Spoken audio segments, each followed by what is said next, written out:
One of Maple's strengths is that it is capable of both numeric and symbolic computation.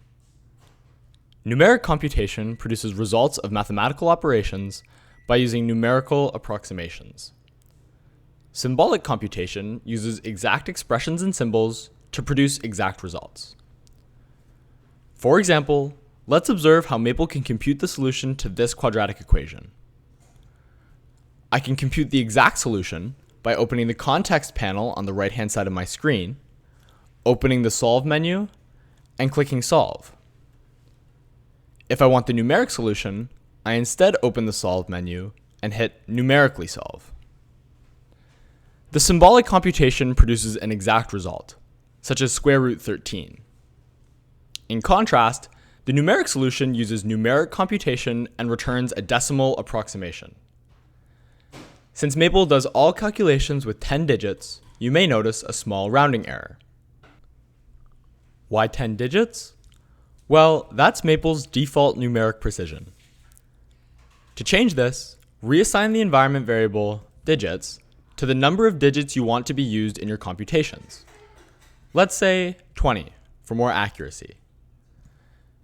Now, when we recalculate our numeric solution, we see that it computes with 20 digits. In addition, the digits variable can be set to an arbitrary positive integer. For example, if you set digits to be 100 or even 1000, Maple will carry out all its computations using that number of digits. It's important to note that Maple differentiates between an integer like 5 and a decimal number like 5.0, which is also known as a floating point number. If you apply an operation to input that has a floating point number, you will generally get a numeric result. Watch what happens when I change the integers in my original quadratic equation to floating point numbers and then solve it.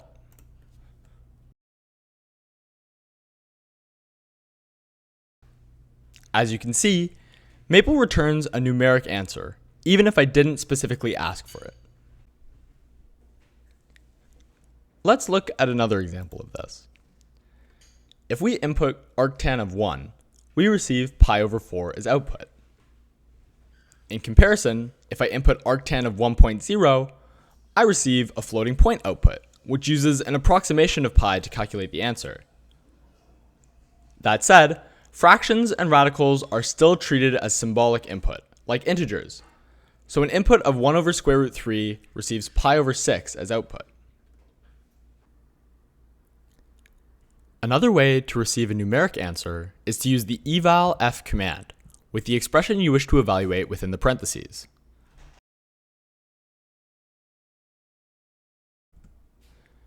To specify a number of digits for the computation, use the indexed form of the command, with square brackets immediately after the command name. This command is also accessible in the context panel, under Approximate, and then by selecting the number of digits you want to be used in your computation. In this video, we covered the difference between numeric and symbolic computation, how to use floating point numbers in your expressions, and how to use the evalf command.